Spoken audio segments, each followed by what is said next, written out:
Alaikum, this is Maria Jalal, and we are going to start our third chapter, which is the business environment. तो last chapter में जो हमने पढ़ा था वो ये पढ़ा था कि बिजनेस सबसे पहले हमने ऑर्गेनाइजेशन के बारे में पढ़ा कि बिजनेस ऑर्गेनाइजेशन किस किन टाइप्स की होती हैं और किन किन सेक्टर्स में ऑर्गेनाइजेशन रन हो रही होती हैं अलग अलग सेक्टर के लिहाज से। उसके बाद हमने स्टेक होल्डर्स के बारे में पढ़ा, उनके ऑब्जेक्टिव्स के बारे में पढ़ा और जो कॉन्फ्लिक्ट मैनेजमेंट होती है, यानी कि किस तरह से अगर ऑर्गेनाइजेशन में डिफरेंट स्टेक होल्डर्स ग्रुप में कोई ऐसा ऑर्गेनाइजेशन या डायरेक्टर्स को डिसीजन करना पड़े जिस पे कॉन्फ्लिक्ट अराइज हो रहा है between the stake holders, between the different groups of stake holders, तो आप किस तरह से उस कॉन्फ्लिक्ट को मैनेज करते हैं और क्या स्ट्रेटेजी प्लान करते हैं। जैसा कि हमने मैंडेलोस फ्रेमवर्क में पढ़ा कि हम कैसी स्ट्रेटेजी डिवाइस करें, क्या प्लान डिवाइस करें जिसकी वजह से हम उस कॉन्फ्लिक्ट को मिनिमाइज कर सकें या उसको ख़त्म कर सकें। तो हमने कल इस बारे में पढ़ा। इसके साथ साथ हमने स्टेक होल्डर की डिफरेंट टाइप्स के बारे में पढ़ा, which is internal stake holders जो एम्प्लॉय और मैनेजमेंट स्टाफ होता है, एक्सटर्नल स्टेक होल्डर्स कौन होते हैं, और कनेक्टेड स्टेक होल्डर्स जैसे सप्लायर है, कस्टमर है, ये कौन होते हैं, बैंक्स हैं। एक्सटर्नल जो है उसमें प्रेशर ग्रुप्स और कम्युनिटी ये सब आ जाते हैं। तो इन सारी चीज़ों के बारे में हमने कल अच्छी तरीके से समझ लिया और हमें अंदाज़ा हो गया कि किस तरह से जो है वो स्टेक होल्डर्स जो है वो डिफरेंट टाइप्स के होते हैं और किस तरह से वो डिफरेंटली जो है वो उनको प्लान किया जाता है कि उनको किस तरह से हमें स्ट्रेटेजी को बनाना है और उसको इम्प्लीमेंट करना है ताकि हम उनके दरमियान कॉन्फ्लिक्ट को अराइज होने से बचा सकें। आज जो हमारा टॉपिक होगा वो बिजनेस एनवायरनमेंट होगा, राइट। और सबसे पहली बात तो ये कि कल के जो नोट्स थे उसमें मैं ये कहना भूल गई थी कि जो लास्ट में टेस्ट योर अंडरस्टैंडिंग यानी जो क्विज में रखती हूँ उसमें 2 क्वेश्चंस थे और वो आप लोगों को करना था, और इसके साथ साथ जो 3, 4 और 5 था वो मिस हो गया था। तो वो उन नोट्स के साथ आप लोगों के पास नहीं आया, लेकिन अब ये जो मैं अपडेटेड नए नोट्स भेजूंगी थर्ड चैप्टर के, तो उसमें इन नोट्स में मैंने ये जो 3, 4, 5 उसका क्विज नंबर था, जो 3 क्विज रह गए थे उसके साथ, वो मैंने इसमें शामिल कर लिया है और इसको भी आपको पिछले वाले क्विज के साथ जो है वो करना है, क्योंकि उसमें 2 क्विज थे, 2 क्वेश्चंस थे और ये 3 क्वेश्चन और हैं, यानी टोटल 5 क्वेश्चन है जो आप लोगों को उस स्टेक होल्डर चैप्टर के यानी चैप्टर 2 के करने और मुझे सेंड करना है, राइट। बहुत इजी क्वेश्चन है, कुछ ट्रिकी हैं और आप लोगों को एग्जाम में जिस तरह से क्वेश्चंस आते हैं इसी तरह से मैंने ये प्रोवाइड किए हैं। तो आई होप कि आप लोग ये कर सकें और अगर कोई भी परेशानी हो तो मुझे फ़ौरन बताना है। अब हम जो नया चैप्टर स्टार्ट कर रहे हैं वो है the business environment and it's political and legal factors. अब कोई भी बिजनेस एनवायरनमेंट है उसके बारे में हमने बात कर ली, हमने ये भी पढ़ लिया कि बिजनेस एनवायरनमेंट होती क्या है और इसमें स्टेक होल्डर को किस तरह से मैनेज किया जाता है, किन बातों का ख्याल रखा जाता है, ये सब तो हमने पढ़ लिया, राइट। लेकिन अब बिजनेस एनवायरनमेंट में और भी फैक्टर्स होते हैं, जैसे पॉलिटिकल और लीगल फैक्टर्स होते हैं। वो क्या होते हैं इसके बारे में अभी हमें पढ़ना है। तो सबसे पहले तो हम ब्रीफली ये देखेंगे कि हम इस चैप्टर में क्या क्या चीज़ें जब एंड में हम पहुंचेंगे तो हम क्या क्या चीज़ें समझ लेंगे इस चैप्टर में। तो सबसे पहले तो हम ये समझ पाएंगे कि किस तरह से पॉलिटिकल सिस्टम और गवर्नमेंट पॉलिसी किसी भी ऑर्गेनाइजेशन को अफेक्ट करती है, राइट। पॉलिटिकल सिस्टम और गवर्नमेंट पॉलिसी के अफेक्ट के बारे में हम पढ़ेंगे कि किस तरह से वो अफेक्ट करती है किसी भी ऑर्गेनाइजेशन पे। इसी तरह सेकेंडली हम ये डिस्क्राइब करेंगे कि सोर्सेज क्या होते हैं लीगल अथॉरिटी में, जिसमें including supra national bodies, national and regional governments, यानी हम इनके इफेक्ट्स पढ़ेंगे, इनके सोर्सेज पढ़ेंगे कि सोर्सेज कौन से होते हैं लीगल अथॉरिटीज़ के, जिसमें ये 3 सोर्सेज के बारे में हम पढ़ेंगे, which is supra national bodies, national and regional governments. इसके बाद हम एक्सप्लेन करेंगे कि किस तरह से लॉ प्रोटेक्ट करता है एम्प्लॉय को और एम्प्लॉयमेंट लेजिस्लेशन किस तरह से जो है वो अपना असरअंदाज करती है मैनेजर और उस ऑर्गेनाइजेशन पे, राइट। तो हम क्या पढ़ेंगे, लॉ किस तरह से प्रोटेक्ट करता है एम्प्लॉय को, और लीगल इम्प्लीकेशंस क्या होती हैं जो एम्प्लॉयमेंट लेजिस्लेशन हमारा किसी भी कंपनी पे किस तरह से असरअंदाज जो है वो करता है। इसी तरह हम पढ़ेंगे कि डेटा प्रोटेक्शन और सिक्योरिटी के क्या प्रिंसिपल्स होते हैं।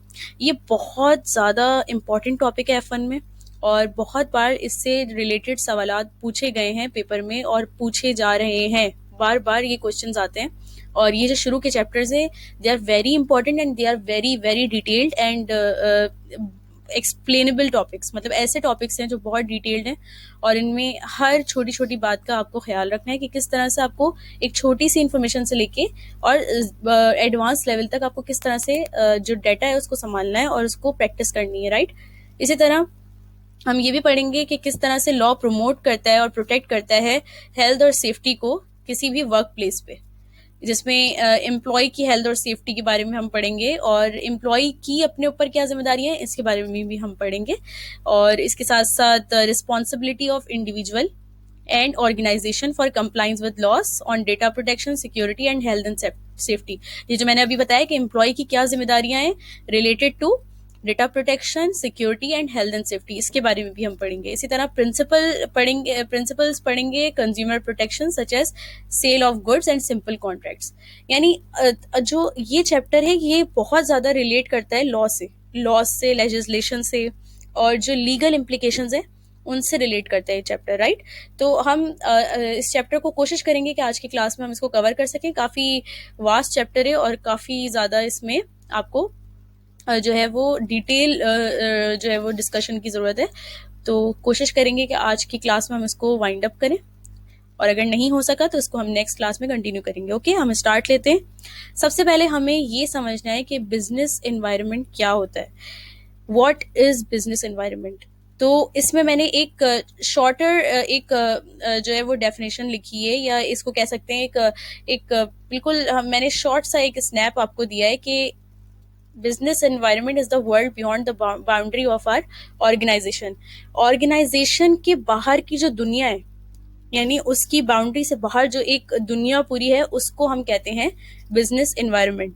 और इसकी हम जो बेसिक डेफिनेशन है उसको भी हम पढ़ लेते हैं, जो हमारी डेफिनेशन जो पेपर में पूछी जाती है मोस्टली, इसके बारे में भी हम पढ़ लेते हैं कि ये वो डेफिनेशन है। इसको अच्छी तरीके से आपको जो है वो समझना है कि environment is everything that surrounds an organisation physically and socially. ये याद रखना है, ये words physically and socially. No organisation is likely to achieve its aim if it fails to take account of the characteristics of the environment in which it operates. Environment हर वो चीज है जो किसी भी ऑर्गेनाइजेशन की सराउंडिंग में, चाहे वो फिजिकली हो या चाहे वो सोशली हो, राइट। कोई भी ऑर्गेनाइजेशन अपने एम्स, अपने गोल्स को तभी अचीव करती है जब वो उन चीजों का ख्याल रखती है जो उसकी एनवायरनमेंट में मौजूद होते हैं। अगर के ऑर्गेनाइजेशन इस गोल को अचीव करने में नाकाम हो जाती है तो दैट मीन्स कि वो इन्वायरमेंटली फेल है। वो अपने जो उसका जो वे ऑफ ऑपरेशन है, अगर वो उसमें अपनी इन्वायरमेंट को प्रोटेक्ट करने में नाकाम हो गया तो दैट मीन्स कि वो अपनी जो कैरेक्टरिस्टिक्स है टू प्रोटेक्ट द एनवायरनमेंट उसमें फेल हो गया, राइट। तो environment is dynamic and tends to change, hence businesses that do not analyse the environment in which they operate are more likely to fail. Environment जो है वो change होती रहती है, एज यू ऑल नो कि environment is constantly changing, कभी भी environment एक जैसी नहीं रहती।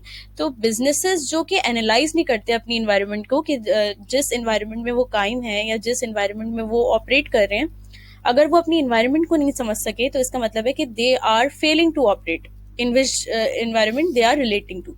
यानी जिस एनवायरनमेंट में वो हैं, जो एग्जिस्ट करते हैं, अगर उसमें वो अपनी इर्द गिर्द सराउंडिंग का ख्याल नहीं रख सके तो it means they are failing. तो there are several factors from the environment that affect the organisation, और इसको हम क्या कहते हैं, PESTLE analysis. This is very very important. मैं आपको अगर साफ लफ्जों में कहूँ तो ACCA के पेपर में इसकी कवरेज बहुत होती है, और इसको अगर जिसने भी बिल्कुल फाइन इसका कॉन्सेप्ट को समझ लिया तो दैट मीन्स कि अच्छे कॉन्सेप्ट्स में से एक कॉन्सेप्ट पे उसकी जो है वो कवरेज आ गई है, राइट। जिस तरह मैंने मेंडलोस फ्रेमवर्क के बारे में कहा था कि this is one of the most important topic in F1, इसी तरह F1 के इंपॉर्टेंट टॉपिक में पेस्टल एनालिसिस भी है। मैं यहाँ लिख देती हूँ ताकि, क्योंकि हमें काफ़ी टाइम लगेगा सिलेबस को कंप्लीट करने में, तो हो सकता है कुछ कैंडिडेट्स भूल जाएं कि ये इंपॉर्टेंट टॉपिक है, तो इसलिए मैंने यहाँ पे इंपॉर्टेंट लिख दिया ताकि जब भी आप लोग नोट्स खोलो तो आप लोगों को याद आ जाए कि ये इंपॉर्टेंट टॉपिक था। तो इसको आप लोगों को बहुत समझ के पढ़ना है और जो बातें मैं बताऊंगी उन सब बातों पे ख्याल करना है और बिल्कुल ध्यान से पढ़ना है, राइट। तो पेस्टल एनालिसिस है क्या आखिर? पेस्टल इज एन एक्रोनियम, यानी ये एक एक्रोनियम कहते हैं हम कि आप किसी भी सेंटेंस के इनिशियल वर्ड को जो है वो ले लेते हैं और उससे आप एक्रोनियम बना लेते हैं, राइट। तो PESTLE is basically an acronym for these factors, यानी PESTLE stand for P for political factor, E stands for economic factors, S stand for social factors, T stand for technological factors, E stand for factors, and L stands for legal factors. यानी इन factors से pastel analysis जो है वो form होती है। तो ये जिसने समझ लिया तो आधा काम तो यहाँ हो गया कि ये होते क्या है, राइट। तो पॉलिटिकल फैक्टर्स हमारी बिजनेस को अफेक्ट करते हैं, इकोनॉमिक फैक्टर्स हमारे बिजनेस को अफेक्ट करते हैं, सोशल फैक्टर्स हमारे बिजनेस को अफेक्ट करते हैं, टेक्नोलॉजिकल फैक्टर्स हमारे बिजनेस को अफेक्ट करते हैं, इन्वायरमेंटल फैक्टर्स जो हैं वो हमारे बिजनेस को अफेक्ट करते हैं और इसी तरह लीगल फैक्टर्स भी हमारे बिजनेस को अफेक्ट करते हैं। तो इन शॉर्ट पेस्टल एनालिसिस किन चीज़ों पे स्टैंड करता है ये हमने पढ़ लिया। अब इसको डिटेल में हम पढ़ेंगे। तो सबसे पहले तो ये देखना है कि all of these factors combined with competitive forces affect an organisation, and this chapter will be looking at each factor in detail. अब ये सारे फैक्टर जो हैं वो कंबाइन होके एक कंपेटिटिव फोर्स बनाते हैं, यानी कंपेटिटिव फोर्स का मतलब ये कि इन फैक्टर्स की वजह से किसी भी ऑर्गेनाइजेशन पे इन्फ्लुएंस होता है, यानी they are creating an influence on the organisation. ये शायद थोड़ा सा डिसबैलेंस हो गया है word, let me again write it.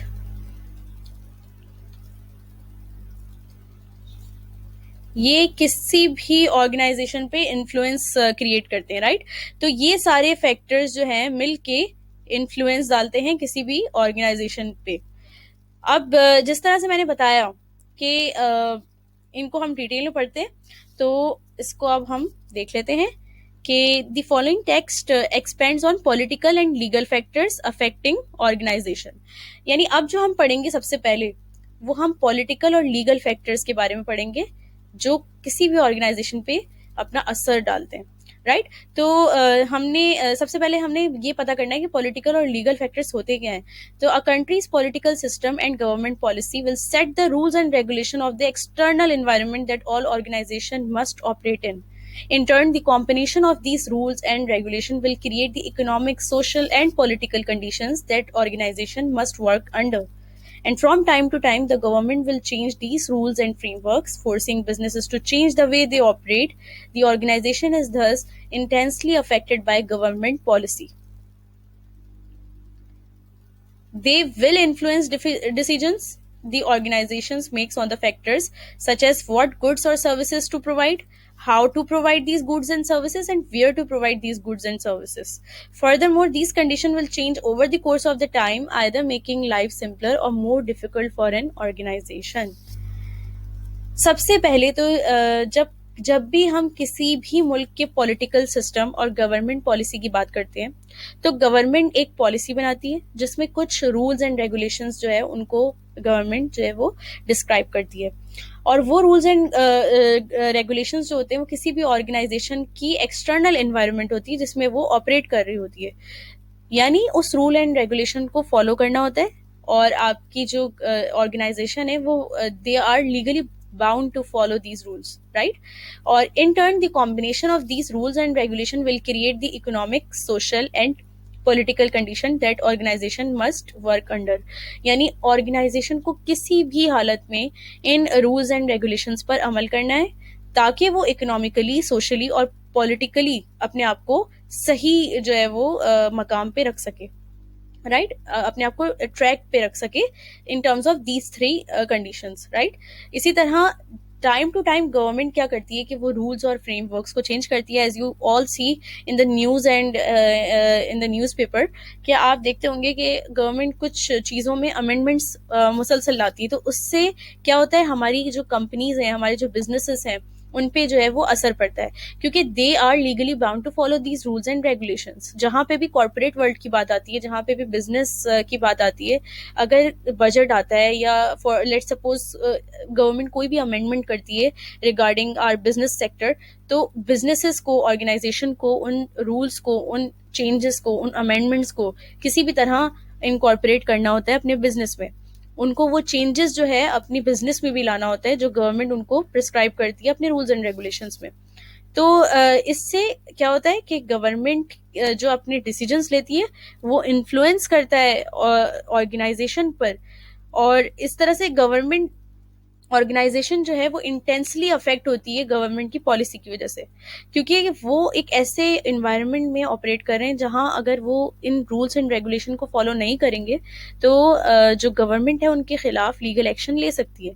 तो इसका मतलब क्या हुआ कि उनकी इन्फ्लुएंस, जो गवर्नमेंट की इन्फ्लुएंस है, जैसे मैंने पिछला चैप्टर पढ़ाया था, they contain high power and high interest, sorry high power and low interest. Government को इंटरेस्ट नहीं है कि day to day activities business किस तरह से परफॉर्म कर रहा है, रादर गवर्नमेंट को इस बात से इंटरेस्ट है कि बिजनेस रूल्स एंड रेगुलेशन को फॉलो कर रहा है या नहीं। सही।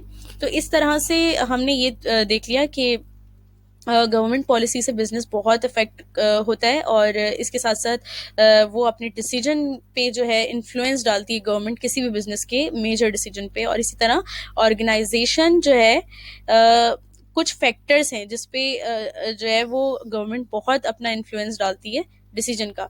जैसे कि ऑर्गेनाइजेशन कोई गुड्स और सर्विसेज प्रोवाइड करता है तो वो क्या क्या गुड्स और सर्विसेज प्रोवाइड कर सकता है, इस पे जो है वो गवर्नमेंट का डिसीजन इन्फ्लुएंस करता है।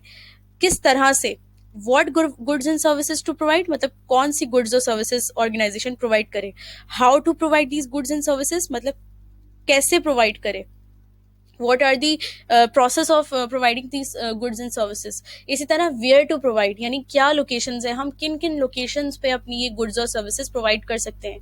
अगर गवर्नमेंट ने किसी भी कंट्री को बैन किया हुआ है कि हम उनसे इंपोर्ट एक्सपोर्ट जो है वो नहीं रख सकते रिलेशनशिप, तो इसका मतलब है कि बिजनेस पे बहुत ज़्यादा असर पड़ेगा। कि अगर एक बिजनेस जो है वो ऑपरेट कर रहा था और लेट सपोज वो यूएसए में अपना जो है वो गुड्स इंपोर्ट कर रहे थे, सही, वो यूएसए में अपने गुड्स इंपोर्ट कर रहे थे, और अब गवर्नमेंट की एक पॉलिसी आई कि ये वाले गुड्स जो हैं वो यूएसए में यूएसए को एक्सपोर्ट नहीं होगा, सॉरी यूएसए को एक्सपोर्ट नहीं होगा।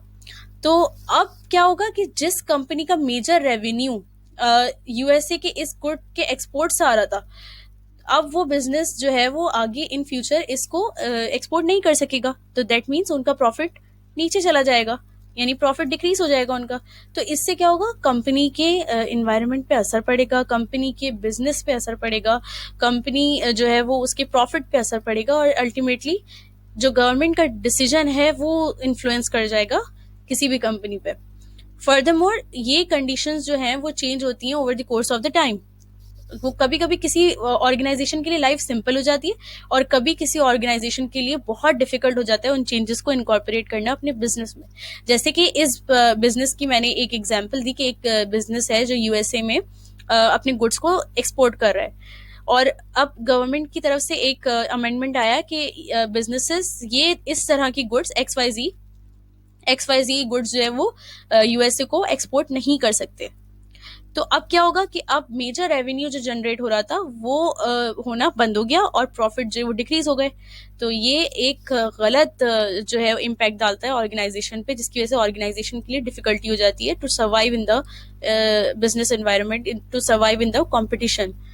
इसी तरह कुछ कंपनीज के लिए आसानी हो जाती है, जैसे जब उन पे ये बैन लग गया, अब हो सकता है किसी बिजनेस पे इस तरह की गुड्स का बैन लगा हुआ था और अचानक से गवर्नमेंट की तरफ से ये जो है वो डिसीजन आया है कि आप इन गुड्स को कर सकते हैं एक्सपोर्ट। तो अब उस बिजनेस के लिए ये चीज जो है वो खुश किस्मती की अलामत है, यानी ये चीज जो है वो पॉजिटिव न्यूज है। तो इसका मतलब है कि कुछ बिजनेसेस के लिए ये चीज सिंपल हो जाती है, लाइफ उनकी सिंपल हो जाती है, और कुछ के लिए बहुत ज्यादा डिफिकल्टी जो है वो हो जाती है, राइट। तो आई होप कि ये पॉलिटिकल और लीगल फैक्टर समझ आया हो। तो there are several government bodies that make laws and regulation and that are applicable on organisation. अब लॉ एंड रेगुलेशन की सोर्सेज क्या होती हैं, जैसे कि मैंने ऊपर बताया था कि हम ये सीख लेंगे, तो वो इस तरह से होती है कि सोर्सेस ऑफ लीगल अथॉरिटी में सबसे पहले रीजनल गवर्नमेंट, फिर उसके बाद नेशनल गवर्नमेंट के बारे में हम पढ़ेंगे, और फिर सुप्रा नेशनल गवर्नमेंट के बारे में पढ़ेंगे। तो ये तीनों होती क्या है बेसिकली। सबसे पहले हम पढ़ेंगे लीगल रीजनल गवर्नमेंट के बारे में। रीजनल गवर्नमेंट लॉ सेट करती है जो उसके अपने रीजन के लिए होता है। सिमिलर लॉज मे और may not exist in other regions. अब एक रीजन है साउथ रीजन, ठीक है, किसी भी मुल्क का एक साउथ रीजन है, और साउथ है, एक नॉर्थ है, एक ईस्ट है, और एक वेस्ट है। अब इन रीजन्स के अलग अलग जो है वो लॉज हैं। अब ये लॉ ए है, इसमें लॉ बी है, इसमें लॉ सी है, और इसमें लॉ डी है। अब अलग अलग रीजन्स के अलग अलग लॉ हैं, राइट। तो सिमिलर लॉज भी हो सकता है कि साउथ और नॉर्थ रीजन के लॉ में अमेंडमेंट की बात ये हो जाए कि लॉ ए इम्प्लीमेंट होगा इन दोनों रीजन पे, और जो ईस्ट और वेस्ट है उन पे लॉ सी और डी अलग अलग इम्प्लीमेंट होगा।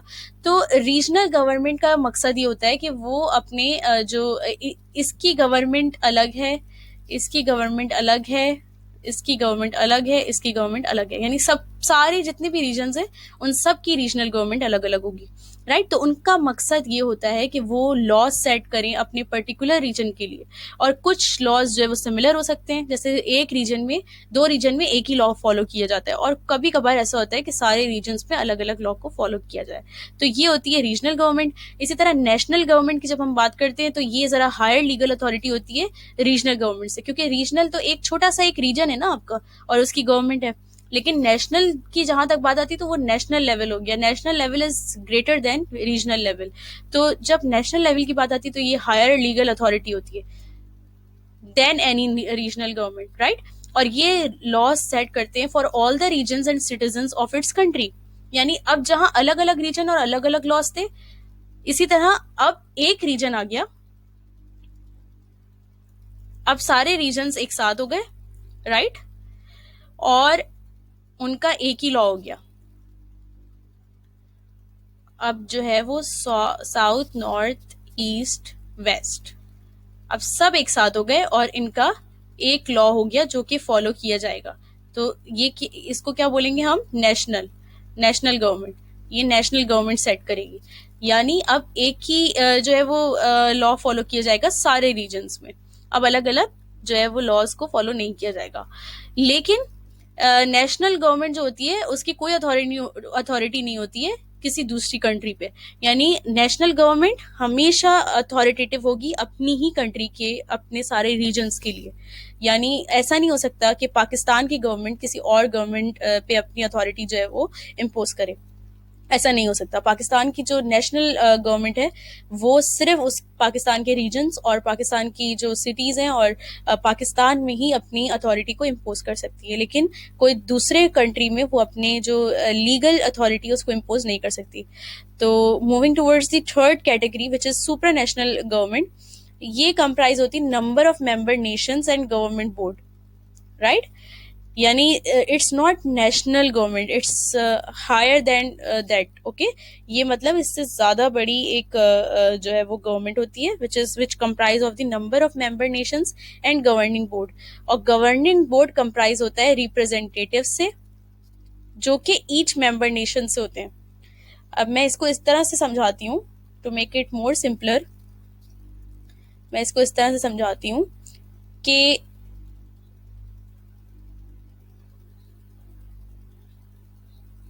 ये है गवर्निंग बोर्ड,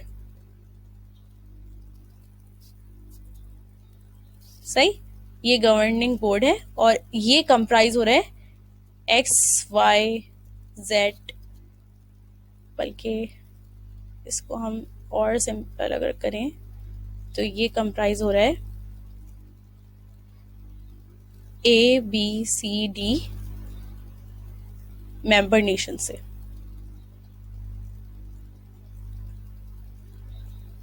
अब ये ए, बी, सी, डी कौन है, ये सारे हैं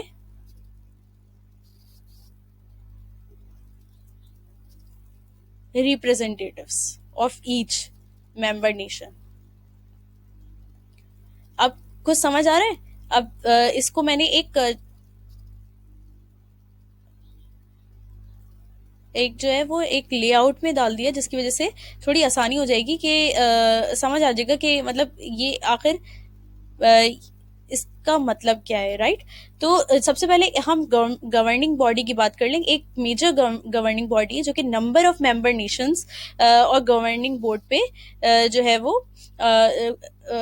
करती है, मतलब सुप्रा नेशनल एक गवर्नमेंट है, राइट? गवर्नमेंट है सुप्रा नेशनल,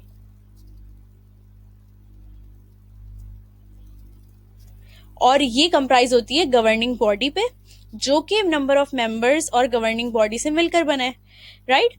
इसी तरह जो गवर्निंग बोर्ड है, गवर्निंग बोर्ड कंप्राइज होता है रिप्रेजेंटेटिव से, जो कि ईच मेंबर नेशन के होते हैं।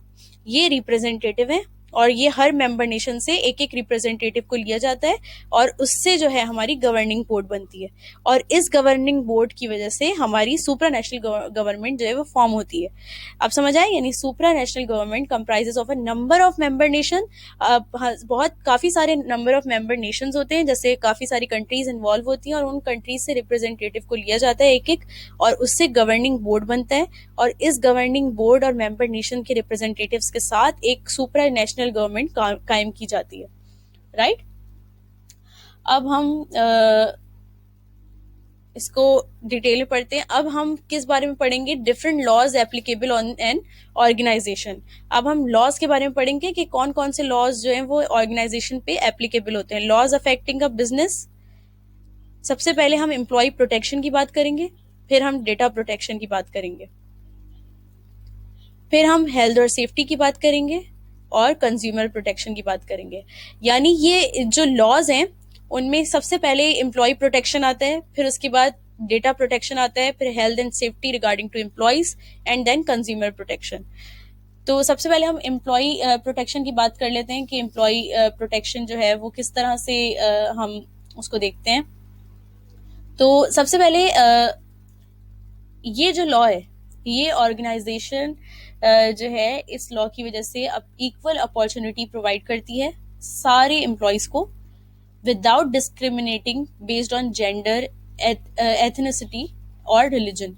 यानी जिस भी ऑर्गेनाइजेशन में एम्प्लॉय प्रोटेक्शन लॉ, क्योंकि हर ऑर्गेनाइजेशन में एम्प्लॉय प्रोटेक्शन लॉ होता है, और वो लीगली बाउंड होती है कि वो डिस्क्रिमिनेशन नहीं करे। डिस्क्रिमिनेशन का मतलब है कि किसी भी जेंडर, आइदर इट्स मेल और फीमेल, या एथनिसिटी, या किसी की भी जो है वो ईमानदारी, और उस मतलब एक तरह से हर लिहाज से जो है वो उनको बैलेंस कायम करना होता है रिलीजन की बेस पे, आइदर दे आर मुस्लिम और non Muslim, they have to follow the equal opportunity rules which are prescribed by the law. तो आपको डिस्क्रिमिनेशन नहीं करनी है सबसे पहले एम्प्लॉय प्रोटेक्शन में। और एम्प्लॉय प्रोटेक्शन लॉ ये भी रिक्वायर करता है कि बिजनेसेस जो है वो फॉर्मल कोड ऑफ कंडक्ट रखें for all employees to follow at all times, so that the work place has a hospitable environment. यानी किसी भी एम्प्लॉय को ऐसा नहीं हो कि वो अपना ही एक फॉर्मल कोड ऑफ कंडक्ट जो है वो कैरी कर रहे हैं और बाकी सब अलग अलग कर रहे हैं, तो इस तरह से इम्बैलेंस हो जाएगा ऑर्गेनाइजेशन में। तो आपको एक ही फॉर्मल कोड ऑफ कंडक्ट जो है वो कैरी करना है हर एम्प्लॉय के लिए, और इसी तरह जो है वर्क प्लेस में एक बैलेंस एनवायरनमेंट कायम होगा। तो जब फॉर्मल कोड ऑफ कंडक्ट की बात आती है तो उसमें यही होता है कि आपको प्रोफेशनल अटायर में आना है, आपको टाइम पे आना है, आपको बिजनेस लैंग्वेज में बात करनी है, प्रोफेशनल लैंग्वेज में बात करनी है। You are not suppose to be in informal place. आप इनफॉर्मल प्लेस पे नहीं है, बल्कि आप एक फॉर्मल प्लेस पे हैं, तो आपको उसी हिसाब से जो है वो अपने आप को कैरी करना है। तो these are the basic formal code of conduct which all employees need to carry. और इसके साथ साथ एम्प्लॉय प्रोटेक्शन में सबसे पहले डिस्क्रिमिनेशन और फॉर्मल कोड ऑफ कंडक्ट के बारे में बताया गया। इसके साथ साथ government have sought to establish law and regulation which provide employment protection. As a result they have establish law that discourage employers from terminating employee contracts without a clearly defined and just reason. This has meant that businesses have been forced to treat most forms of termination of employment with a lot of patience and care. अब जो government की तरफ से एक decision आया है उसमें यह है कि कोई भी ऑर्गेनाइजेशन अपने एम्प्लॉय को अंडर द एम्प्लॉयमेंट प्रोटेक्शन आपको वो जो है टर्मिनेट नहीं कर सकती अंडर द एम्प्लॉयमेंट प्रोटेक्शन में एक एम्प्लॉयमेंट कॉन्ट्रैक्ट का एक जो है वो सब हेडिंग है, और उसमें ये क्लियरली डिफाइन किया गया है कि आप जब अपने जो है एम्प्लॉय को टर्मिनेट करें तो वो आपको बिल्कुल उसको फौरन टर्मिनेट नहीं करना है। आपको क्लियरली डिफाइंड अपना रीज़न बताना है और आपको ये बताना है कि उसकी टर्मिनेशन की क्या वजह है और किस वजह से आप उसको टर्मिनेट कर रहे हैं। और इस चीज़ की वजह से businesses have been force to treat most forms of termination of employment with a lot of patience and care. यानी ऐसा नहीं कि एक जो है वो बिजनेसमैन को गुस्सा आए और वो अपने एम्प्लॉय को टर्मिनेट कर दे। That is not true and that is not ethical. इसमें आपको एथिक्स का ख्याल रखना है, आपको एक क्लियर सेट ऑफ रीजंस बताने हैं जिसकी वजह से आप अपने एम्प्लॉय को टर्मिनेट करें, और फॉरन नहीं करना है, आपको कुछ टाइम उसको नोटिस पीरियड देना है। यानी एक नोटिस पीरियड प्रोवाइड करेंगे आप उसको, और उसमें वो ताकि अपने लिए दूसरी जॉब तलाश कर सके, और फिर आप उसको टर्मिनेशन लेटर जो है वो प्रोवाइड कर सकते हैं। तो ये जो चीज़ें हैं ये under the heading of employee protection में आती है, राइट। तो there are several forms of termination of employment which are detailed below. Employees terminate क्यों होते हैं, इसकी सेवरल जो है वो आपको रीजंस बताई गई हैं, फॉर्म्स बताई गई हैं। तो इसको अलग अलग करके हम पढ़ते हैं। तो सबसे पहले रिटायरमेंट, रेजिग्नेशन, डिसमिसल,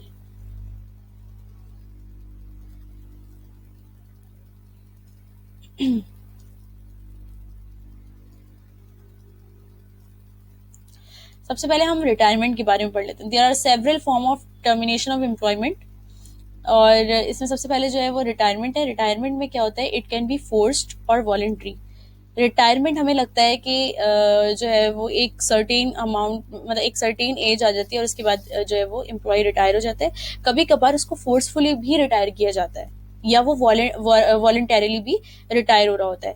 तो जो ट्रेंड है रिसेंट ईयर में, वो मूव हो गया towards the voluntary retirement with employers seeking to hire younger employees and promoting experienced employees within the organization. Of course, this has meant that they have to provide employees adequate compensation for them to retire voluntarily.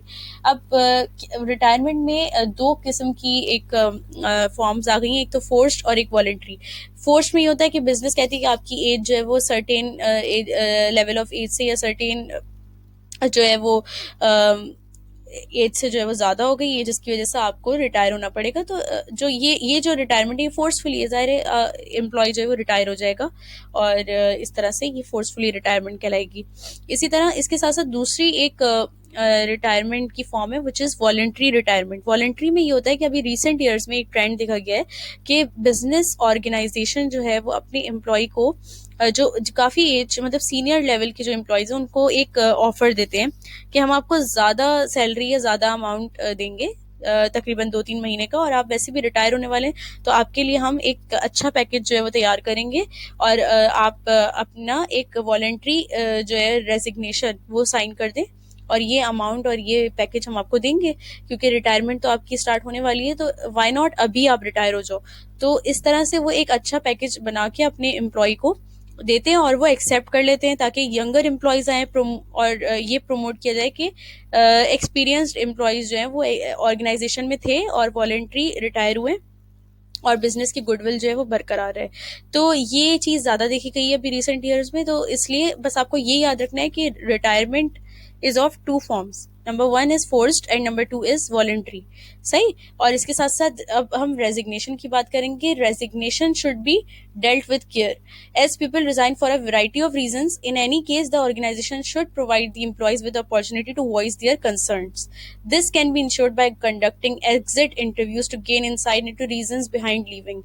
Resignations जो है उसको बहुत ज़्यादा आपको एक care के साथ जो है वो डील करना होता है, क्योंकि बहुत सारे लोगों की जो रिज़ाइन करने की जो रीजंस होती हैं वो डिफरेंट होती हैं, और किसी भी ऑर्गेनाइजेशन में अब जो अच्छी ऑर्गेनाइजेशंस होती हैं उनमें एक मौका फराहम किया जाता है उनके एम्प्लॉयज़ को कि वो जो है अपनी बात ऑर्गेनाइजेशन तक पहुंचाएं कि वो क्यों रिज़ाइन कर रहे हैं and why they are resigning from the organisation, और वो अपॉर्चुनिटी देते हैं टू वॉइस देयर कंसर्न्स, यानी उनके क्या ऐसे कंसर्न्स रहे हैं जिसकी वजह से वो अपने आप को जो है वो इस ऑर्गेनाइजेशन से निकाल रहे हैं। खुद से, क्योंकि वो रिजाइन कर रहे हैं। तो this can be insured bye conducting exit interviews. अब इसमें एक टर्मिनोलॉजी है एग्जिट इंटरव्यू। एग्जिट इंटरव्यू हर वो इंटरव्यू होता है जिससे ये पता चलता है कि अगर कोई एम्प्लॉय रिजाइन कर रहा है और वो छोड़ना चाह रहा है ये ऑर्गेनाइजेशन, तो उसकी क्या वजह है, उस रिजाइन करने की क्या वजह है। उससे एक इंसाइट मिलती है ऑर्गेनाइजेशन को कि कहीं ये ऑर्गेनाइजेशन का तो फ्लॉ नहीं है जिसकी वजह से वो इन्वायरमेंट की वजह से तो नहीं जा रहा है, या वर्कलोड है, या प्रेशर है, या मैनेजर की तरफ से कोई ऐसी बात है। क्योंकि ड्यूरिंग द रीसेंट टाइम्स यहाँ बहुत सारी ऑर्गेनाइजेशन में हैरेसमेंट केसेस होते हैं, और बहुत सारी ऑर्गेनाइजेशन में ऐसा होता है कि employees are not feeling well with their environment, तो उसकी वजह से वो रिज़ाइन करते हैं। एंड दे आर प्रपोजिंग, यानी businesses are proposing exit interviews to gain insight into reasons behind leaving. तो ये इंटरव्यूज जो होते हैं ये उनको मदद देते हैं कि which of the factors they need to concern about, यानी कौन से ऐसे फैक्टर्स हैं जिसपे बिजनेस को ध्यान देना है ताकि आगे जाके ज्यादा एम्प्लॉयज जो है वो रिजाइन ना करें, और इस तरह बिजनेस की जो गुडविल है वो बरकरार रहे। इसी तरह नंबर थर्ड पॉइंट है dismissal. Dismissal of an employee, including circumstances where contract term has ended without renewal or employee is dismissed due to breach of contract terms, should be dealt with care. The statutory minimum period of notice to be given is determined by the employee's length of continuous service with the employer. Longer periods may be written into the contract at the employer's discretion and by agreement. Either party may waive their rights to notice or accept payment in lieu of notice. An employee is entitled to a written statement of the reasons for dismissal.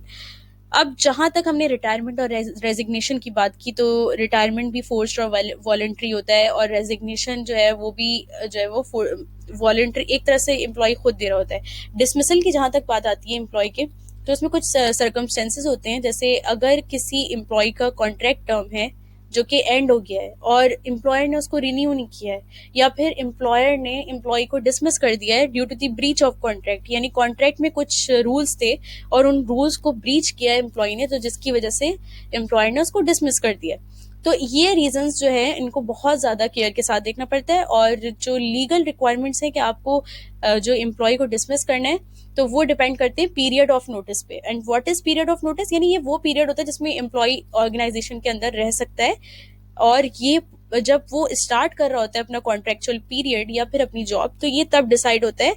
और ये कैसे decide होता है, it is determined by the employees length of continuous service with the employer. अब जितने अरसे वो काम करेगा एम्प्लॉयर के साथ, उतने अरसे का जो नोटिस पीरियड होगा वो डिसाइड होगा आगे जाके, कि जब भी उसको या तो डिसमिस किया जाएगा या जब भी उसकी जो कॉन्ट्रेक्चुअल पीरियड है जब भी वो एंड होगा और उसको रिन्यू नहीं किया जाएगा, तो नोटिस पीरियड की जो लेंथ है उसका अंदाजा एम्प्लॉय की लेंथ ऑफ कंटिन्यूअस सर्विस से होगा एम्प्लॉयर के साथ, राइट। इसी तरह जो कॉन्ट्रैक्ट होता है उसमें लॉन्गर पीरियड भी लिखवाए जा सकते हैं, मतलब लॉन्गर पीरियड भी लिखे होते हैं अगर एम्प्लॉयर्स की रजामंदी शामिल हो, और एग्रीमेंट भी, राइट। जैसे अगर एम्प्लॉय चाहे कि उसको पहले से ही अपने नोटिस पीरियड को लंबा करना हो, और वो एम्प्लॉय के सामने शर्त रखे कि मैं जॉब स्टार्ट करूंगा अगर हमारे दरमियान ये अग्रीमेंट हो जाए कि कॉन्ट्रैक्ट में मेरा जो नोटिस पीरियड है उसकी लेंथ को ज़्यादा कर दिया जाए, और अगर एम्प्लॉयर मान जाता है, दोनों की जो डिस्क्रिप्शन है, यानी एम्प्लॉयर की जो डिस्क्रिप्शन है वो अहम है, अगर वो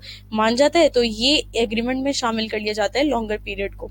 इसी तरह दोनों में से कोई भी यानी एम्प्लॉयर या एम्प्लॉय में से कोई भी जो है वो जो राइट टू नोटिस, यानी किसी भी एम्प्लॉय को डिसमिस करने से पहले जो उसको नोटिस पीरियड देना है, उस राइट टू नोटिस वाले क्लॉज को जो है वो हटा सकते हैं एग्रीमेंट में से।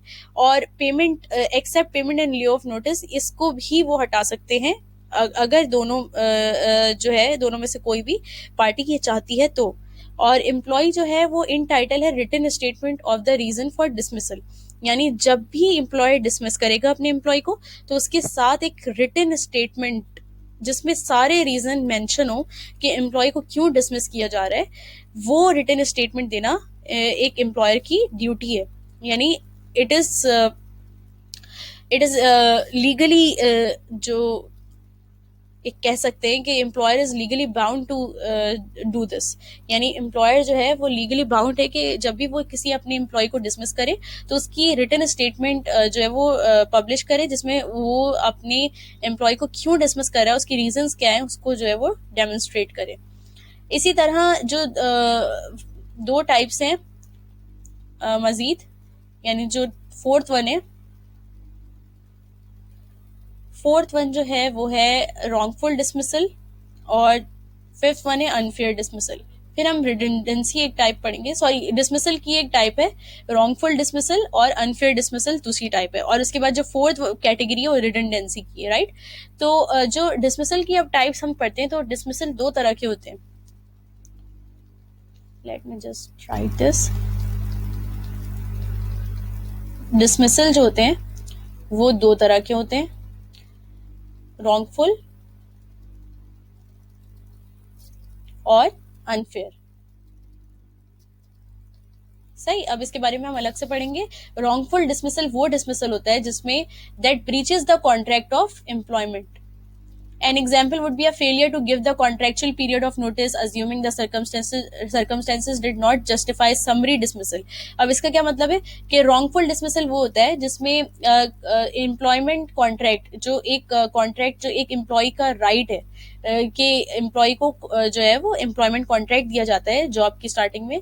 जब भी एम्प्लॉय उस कॉन्ट्रैक्ट में से कोई क्लॉज को ब्रीच करता है, यानी तोड़ता है उस रूल्स को, तो उसमें रॉन्गफुल डिसमिसल जो है वो रॉन्गफुल डिसमिसल उसे कहा जाता है। यानी एम्प्लॉयर के पास ये राइट है कि वो उस एम्प्लॉय को डिसमिस कर सकता है क्योंकि उसने ब्रीच किया है जो है वो कॉन्ट्रैक्ट ऑफ एम्प्लॉयमेंट को।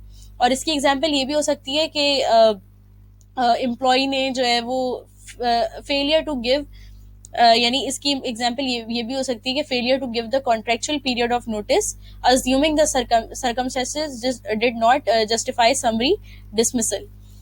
यानी इसका मतलब ये है कि इसमें ये होता है कि एम्प्लॉयर जो है वो कॉन्ट्रेक्चुअल पीरियड ऑफ नोटिस ना दे, राइट। यानी किसी भी एम्प्लॉय को टर्मिनेट या डिसमिस करने से पहले कॉन्ट्रेक्चुअल पीरियड ऑफ नोटिस, जैसा कि हमने ऊपर पढ़ा था कि उसकी लेंथ डिसाइड होती है दोनों की रजामंदी पे या एम्प्लॉयर की रजामंदी पे, और वो चीज़ वो लीगली बाउंड होता है देने पे।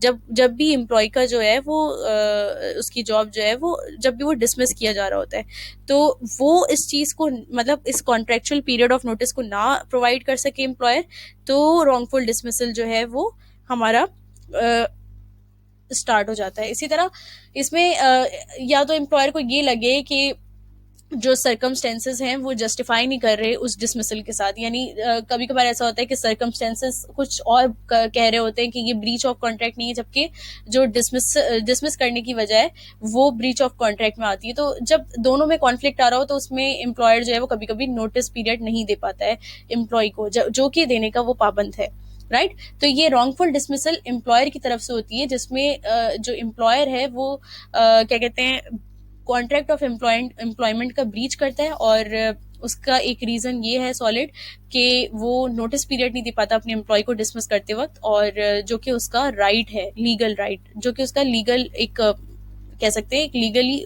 बाउंड है वो उस चीज को करने के लिए। इसी तरह unfair dismissal है, this is a dismissal of an employee without good reason by the employer. Under the law, the employer has to prove that the dismissal was fair. For example, an employee could have been unfairly dismissed for telling higher level management about potential fraud within the organization. ये बहुत जबरदस्त example है। Wrongful dismissal में क्या था कि आपने किसी को रॉन्गफुली डिसमिस किया है, राइट। आपने गलती एम्प्लॉयर की होती है कि उसने कॉन्ट्रैक्ट जो कॉन्ट्रेक्चुअल एक उसकी ऑब्लिगेशन थी, उसको पीरियड ऑफ नोटिस प्रोवाइड करना था अपने एम्प्लॉय को, और उसने इस चीज को ब्रीच कर दिया, यानी अपने कॉन्ट्रैक्ट ऑफ एम्प्लॉयमेंट को ब्रीच कर दिया। इसमें एक बड़ा रीजन ये होता है कि breach of contract of employment,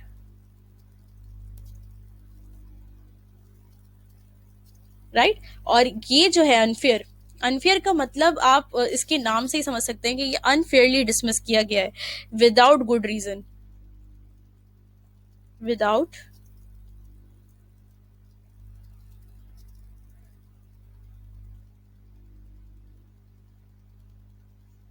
good reason. तो ये दो जो है ये हमारे डिसमिसल के मतलब एक तरह से डिसमिसल की टाइप्स हैं। तो नंबर वन है रॉन्गफुल और नंबर टू है अनफेयर। तो रॉन्गफुल में ब्रीच होता है कॉन्ट्रैक्ट ऑफ एम्प्लॉयमेंट का, और अनफेयर में विदाउट गुड रीजन, यानी किसी रीजन के बगैर एम्प्लॉय को डिसमिस किया जाता है। अभी इसको हम डिटेल में पढ़ते हैं कि क्यों ऐसा किया जाता है।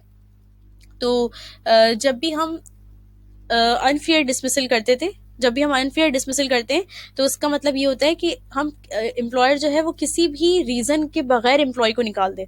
अब इसमें अंडर द लॉ जो है, एम्प्लॉयमेंट जो एम्प्लॉयर है वो फेल हो जाता है। अब जो उसने डिसमिसल किया होता है, यानी जो उसने एम्प्लॉय को डिसमिस किया होता है, वो फेयरली रीजन देने पे जो है वो एक तरह से फेल हो जाता है। तो आपको लॉ के तहत जब भी एम्प्लॉयर अपनी एम्प्लॉय को डिसमिस करे, उसको लॉ के तहत अंडर द लॉ उसका ये राइट है, उसको जो है ये एम्प्लॉयर की ये जिम्मेदारी है कि वो जरूर बताए कि ये डिसमिसल फेयर था। अगर ऐसा नहीं है तो that will count towards the unfair dismissal.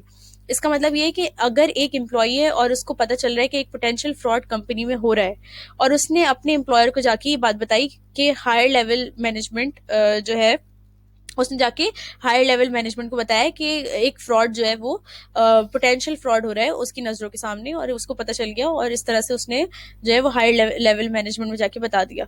अब उस हायर लेवल मैनेजमेंट ने जाके जो कंपनी के सीईओ हैं उनको बता दिया कि ये इस एम्प्लॉय को हमारे फ्रॉड के बारे में पता चल गया।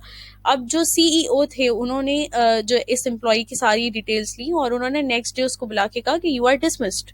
ये चीज जो है अनफेयर डिसमिसल में आती है, क्योंकि उन्होंने विदाउट एनी रीजन, जो कि फेयर रीजन होना चाहिए था, विदाउट एनी रीजन उन्होंने एम्प्लॉय को डिसमिस कर दिया। जबकि उसने जो किया वो एथिक्स के हिसाब से किया, उसको जो सही लगा उसने वो किया, जो कि ऑर्गेनाइजेशन की एक जो है वो गुडविल बचाने के लिए था।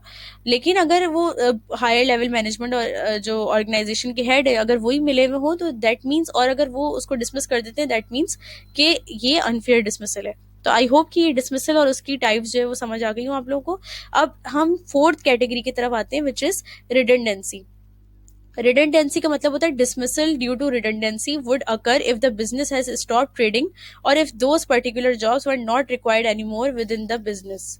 A notice of redundancy should be given to employees with compensation to encourage amicable execution of the process.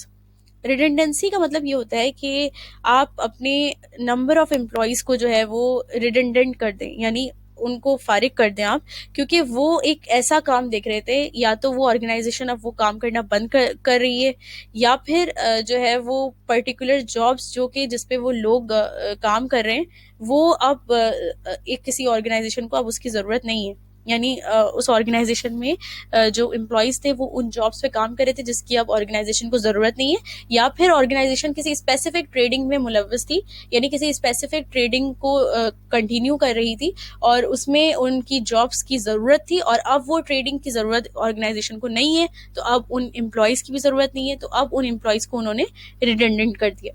तो रिडंडेंसी का मतलब ये कि dismissal under the dismissal which occurs due to if business has stopped trading or if those particular jobs were not required anymore within the business। इस चीज को याद रखना है, और इसमें यही बात थी।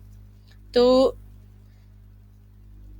ये मैं यहाँ पे हाईलाइट कर देती हूँ, बिजनेस हैज स्टॉप ट्रेडिंग और if those particular jobs were not required any more with in the business, तो अब जो इनके एम्प्लॉयज हैं वो रिडंडेंट कर दिए जाएंगे।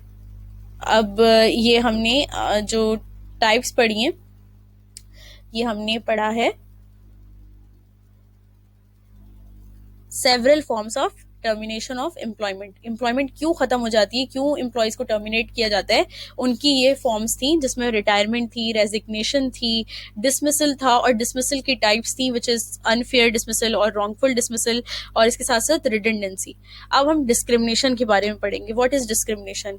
तो डिस्क्रिमिनेशन में laws are also made to ensure that organization are equal opportunity employers। जब भी हम ACCA या किसी भी इंटरनेशनल बॉडीज को देखते हैं, तो जब भी वो अपने स्टूडेंट्स के लिए कोई जॉब्स पोस्ट करती हैं, तो उसमें वो एक कुछ ऑर्गेनाइजेशन अपने साथ लिखती हैं we are an equal opportunity employer, यानी हम इक्वल अपॉर्चुनिटी एम्प्लॉयर हैं और हम इस इक्वल अपॉर्चुनिटी पे यकीन रखते हैं। तो इसका मतलब ये है कि वो डिस्क्रिमिनेट नहीं कर रहे जब भी वो अपने जो यंग लेबर है या यंग टैलेंट है उसको रिक्रूट कर रहे हो और कंपनसेट कर रहे हो एम्प्लॉयज को, तो उसमें वो डिस्क्रिमिनेशन नहीं लाते। यानी ऐसा नहीं होता कि मेल को ज्यादा प्रिविलेज दी जाती है फीमेल से, राइट। और मतलब ड्यूरिंग द रिक्रूटमेंट प्रोसेस या ड्यूरिंग द कंपनसेशन और प्रमोशन स्टेज या प्रोसेस, तो उसमें जब आप किसी को किसी से ज्यादा जो है वो इम्पोर्टेंस दे रहे हो, तो दैट इज कॉल्ड डिस्क्रिमिनेशन। अब जबकि अब वो दोनों सेम है हर लिहाज से, एजुकेशनल बैकग्राउंड के लिहाज से और कैपेबिलिटी के लिहाज से, लेकिन एक को ज्यादा इंपॉर्टेंस दी जा रही है और एक को कम, तो this is called discrimination. Discrimination in recruitment occurs when organisation chooses employees based on gender, race, ethnicity, religion, और rather than their abilities and competences. यानी आप उनकी एबिलिटीज और कॉम्पिटेंसीज को छोड़ के उनके जेंडर, उनके रेस, उनके रिलीजन को बेस करते हुए जो है उनको डिस्क्रिमिनेट करें, तो that is called discrimination. Likewise discrimination when compensating employees occur when organization pay different people to different pay packages for the same work as long as the candidates are equally qualified. यानी जो मैंने अभी बात समझाई थी कि दो लोग हैं, दे आर इक्वली, जैसे वो एक, they are equally same in terms of their educational background या क्वालिफिकेशन, लेकिन उनको अलग अलग जो है वो पैकेजेस दिए जा रहे हैं पे के, तो that is called direct discrimination, right? So organization need to ensure they are complying with laws regarding equal pay of employees and not discriminating when recruiting employees within the organization. The organization needs to take care the following steps: have a clear policy of no tolerance for discriminatory behavior। यानी organisation में ये policy होनी चाहिए कि वो recruitment के time या किसी को भी जब वो कंपनसेट कर रहे होते हैं एम्प्लॉय को, तब ऑर्गेनाइजेशन के स्टेप्स होने चाहिए। These are the basic and necessary steps which needs to be followed by the organization, that they have a clear policy of no tolerance for discriminatory behavior। यानी किसी की तरफ से भी, चाहे वो हायर लेवल मैनेजमेंट हो, लोअर हो, मिडिल मैनेजमेंट हो, ऑर्गेनाइजेशन में ये रूल हो कि कोई भी डिस्क्रिमिनेटरी बिहेवियर जो है वो शो नहीं करेगा, और organization have no tolerance regarding this, right. Have a system in place to investigate and take action against reports of discriminatory behaviour. अब अगर किसी भी लेवल पे कोई भी डिस्क्रिमिनेटरी बिहेवियर की रिपोर्ट आती है, तो ऑर्गेनाइजेशन में ये सिस्टम होना चाहिए कि वो इन्वेस्टिगेट करें और एक्शन लें उसके खिलाफ जो कि डिस्क्रिमिनेशन को मोटिवेट करे, डिस्क्रिमिनेटरी बिहेवियर को मोटिवेट कर रहा है, राइट। इसी तरह having regular training program for what is acceptable behaviour within an organisation and introduce sensitivity programs to prevent discrimination among employees. यानी जो अच्छी ऑर्गेनाइजेशन होती है उनमें बेसिकली रेगुलर ट्रेनिंग प्रोग्राम्स होते हैं, मेंटोरिंग हो रही होती है, और ऐसे बिहेवियर जो कि ऑर्गेनाइजेशन में एक्सेप्टेबल हैं उन पे तवज्जो दी जा रही होती है कि कौन से ऐसे बिहेवियर्स हैं जिन पे हमें काम करना चाहिए, जो कि एक्सेप्टेबल बिहेवियर्स हैं, और सेंसिटिविटी प्रोग्राम्स को इंट्रोड्यूस कराया जाता है जिसमें डिस्क्रिमिनेशन से बचने के बारे में एम्प्लॉयज को जो है वो बेसिक ट्रेनिंग दी जाती है, राइट।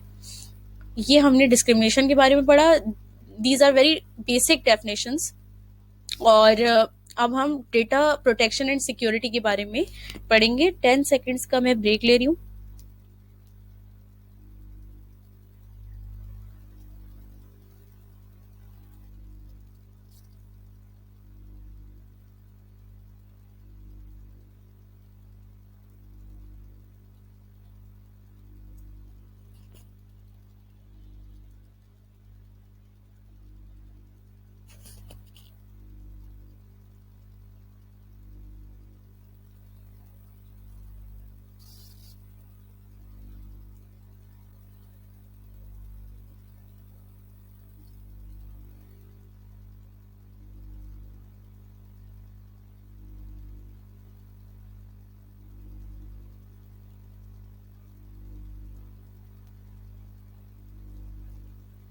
ओके, डेटा प्रोटेक्शन और सिक्योरिटी के बारे में जो है वो अब हम पढ़ेंगे कि डेटा प्रोटेक्शन क्या होता है।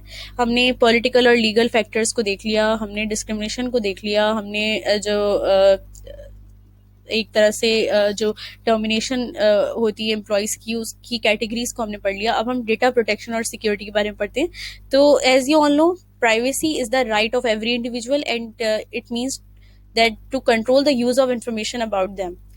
इंक्लूडिंग फाइनेंशियल डेटा और हेल्थ रिलेटेड इंफॉर्मेशन। यानी प्राइवेसी हर एक इंडिविजुअल का बेसिक राइट है, और इसका मतलब ये कि उनकी जो इंफॉर्मेशन है उस किस तरह से इस्तेमाल किया जा सकता है, इंक्लूडिंग फाइनेंशियल डेटा और health related information. These are the private information of any individual. तो इससे रिलेटेड जो एक प्रोटेक्शन कहलाती है वो डेटा प्रोटेक्शन और सिक्योरिटी में आती है, राइट? तो almost all organization have a policy to keep information on their employees confidential. What distinguishes personal information from official information is that the law requires personal information to be kept private and confidential. The law also regulates how personal information is to be collected, sorted, stored, and used.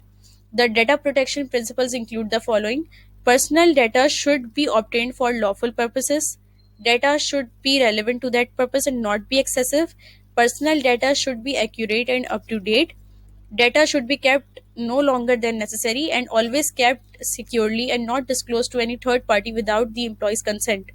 Data protection और security में organisation को ये policy दी जाती है, organisation के पास ये policy होती है कि वो इंफॉर्मेशन अपने एम्प्लॉयज से रिलेटेड जो है उसको कॉन्फिडेंशियल रखें, राइट? और पर्सनल इंफॉर्मेशन और ऑफिशियल इंफॉर्मेशन के दरमियान जो है वो एक डिफरेंस क्रिएट करें कि what is the personal information of the employee and what is the official information of the employee. जो लॉ होता है वो लॉ की रिक्वायरमेंट ये होती है कि पर्सनल इंफॉर्मेशन को हमेशा प्राइवेटली और कॉन्फिडेंशियल रखा जाए ऑर्गेनाइजेशन में, किसी भी एम्प्लॉय की पर्सनल इंफॉर्मेशन, राइट? इसी तरह लॉ ये भी रेगुलेट करता है कि पर्सनल इंफॉर्मेशन किस तरह से कलेक्ट की जाए एम्प्लॉय की, उसे स्टोर किस तरह से किया जाए और उसको इस्तेमाल किस तरह से किया जाए। डेटा प्रोटेक्शन प्रिंसिपल जो है वो उसमें कुछ चीज़ें इंक्लूड होती हैं, और इन चीज़ों को आपको अच्छी तरीके से जो है वो अपने जहन में बिठाना है, क्योंकि ये एमसीक्यूज का पार्ट होते हैं, एमटीक्यू में भी ये आ चुके हैं। तो इसको अच्छी तरीके से पढ़ना है कि डेटा प्रोटेक्शन प्रिंसिपल में ये इंक्लूड होता है कि पर्सनल डाटा किस तरह से लॉफुली आप ऑब्टेन करें किसी भी एम्प्लॉय का, और डेटा को किस तरह से रेलेवेंट रखा जाए to the purpose and not to be excessive. यानी डाटा एक्सेसिव नहीं हो, ऐसा नहीं हो कि आपको जरूरत थी किसी एम्प्लॉय के डाटा की, आपने उससे एक्सेसिव इन्फॉर्मेशन भी गेन कर ली, which is not right lawfully. तो रेलेवेंट होना चाहिए बिजनेस के पर्पज से, यानी अगर आप एम्प्लॉय की कोई डिटेल मांग रहे हैं तो आपको उस पर्पस के साथ रेलेवेंस इख्तियार करनी पड़ेगी जिस पर्पस के लिए आप उसकी पर्सनल डिटेल्स जो है वो ले रहे हैं, right? Personal data should be accurate and up to date, यानी वो जो डाटा हो वो एक्यूरेट हो और अप टू डेट हो। इसी तरह data should be kept no longer than necessary, यानी जब तक आपको जरूरत है तब तक आप उस डाटा को स्टोर करें और उससे ज्यादा टाइम के लिए स्टोर ना करें। ये डाटा प्रोटेक्शन प्रिंसिपल्स हैं, राइट? इसी तरह जब भी आप उसको रखें तो always kept securely and not disclose to any third party, यानी किसी भी थर्ड पार्टी को वो डाटा आपको नहीं देना है विदाउट द एम्प्लॉयज कंसेंट, यानी इसमें एम्प्लॉय की कंसेंट, इसकी रजामंदी होनी जरूरी है अगर आप जो है उस डाटा को किसी थर्ड पार्टी को देना चाहते हैं। Otherwise it should not be disclose to any third person without the employees consent. अच्छा, अब हम सिक्योरिटी के बारे में पढ़ते हैं। Security involves setting system in place that ensure that sets of information are only available to employees who are authorized to see and use that particular information.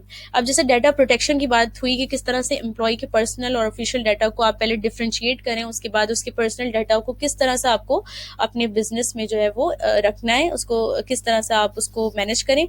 अब security system जो है उसमें ऐसे सिस्टम इन्वॉल्व होते हैं कि कुछ ही sets of people जो है वो जा सकते हैं उस जगह पे जहाँ पे जो पर्सनल इन्फॉर्मेशन उसको गैदर किया जाता है, और वो ऑथोराइज पीपल होते हैं जो उस इन्फॉर्मेशन को यूज कर सकते हैं, उस पर्टिकुलर इन्फॉर्मेशन को। तो ये सिक्योरिटी में आता है।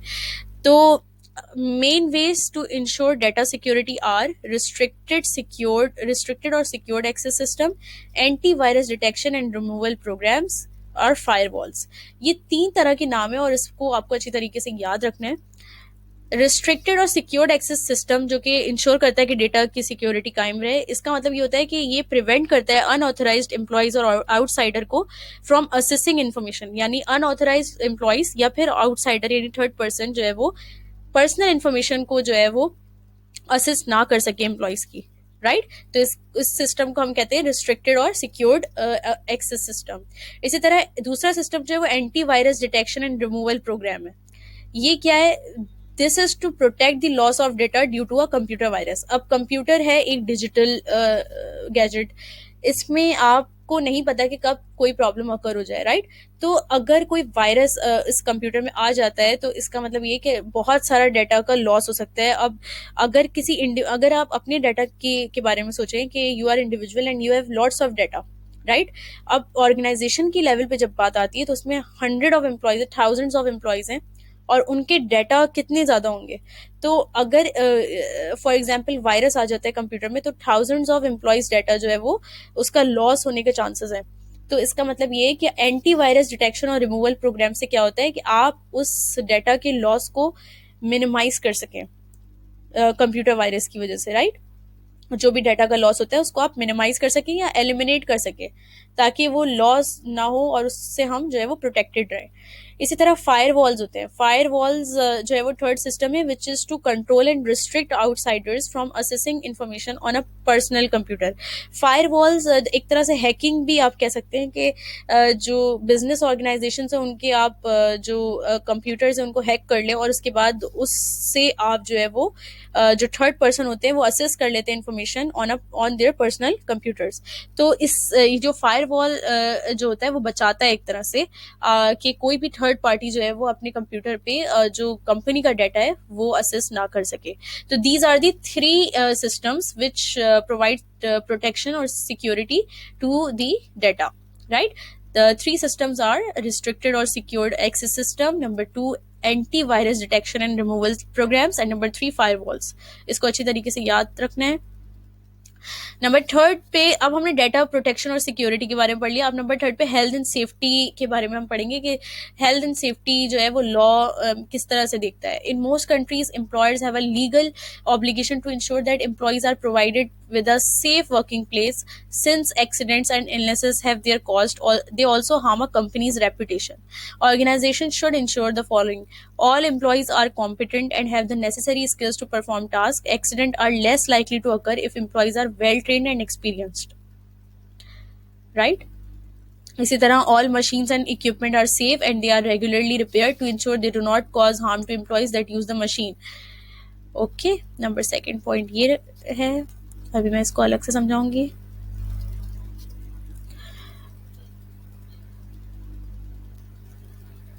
इसी तरह नंबर थ्री पॉइंट है, a safe working environment is maintained eight all times bye designing a safety policy and visible safety procedures such as exit plans, fire extinguishers, emergency numbers, etc. अच्छा, health and safety at work place का मतलब ये कि बहुत सारी organisations होती हैं जिसमें एम्प्लॉयर्स लीगली बाउंड होते हैं कि वो अपनी एम्प्लॉयज़ को जो है वो सेफ वर्किंग प्लेस या सेफ वर्क प्लेस प्रोवाइड करें. क्योंकि एक्सीडेंट या इलनेसेस तभी होती हैं जब भी होती हैं तो उनकी एक कॉस्ट होती है, cost of employer, cost to employers, यानी एम्प्लॉयर को भारी जो है उसकी कीमत चुकानी पड़ती है अगर इस तरह की इंसिडेंट्स हो जाते हैं. और वो कंपनी की रेपुटेशन को भी अफेक्ट करते हैं, क्योंकि जब भी ऐसा होता है कि आप किसी फैक्ट्री में सुन लें कि उसमें जो है वो एक्सीडेंट हो गया और इसमें इतने एम्प्लॉयज़ जो है वो जख्मी हो गए, तो इसका मतलब ये होता है कि उस कंपनी की रेपुटेशन जो है वो अब मीडिया पे आ गई और अब वो जो है वो नेगेटिव गुडविल क्रिएट कर रही है, यानी लोगों के दिमाग में उसकी नेगेटिव इमेज कायम हो रही है. तो दिस इज़ नॉट गुड. और ऑर्गेनाइजेशन को इंश्योर करना चाहिए कि ये फॉलोइंग स्टेप्स वो ले, ताकि इससे ये इंश्योर कर सकें कि उनकी वर्क प्लेस जो है वो हेल्थ एंड सेफ्टी के मामले में जो है वो स्टैंडर्डाइज्ड है, राइट?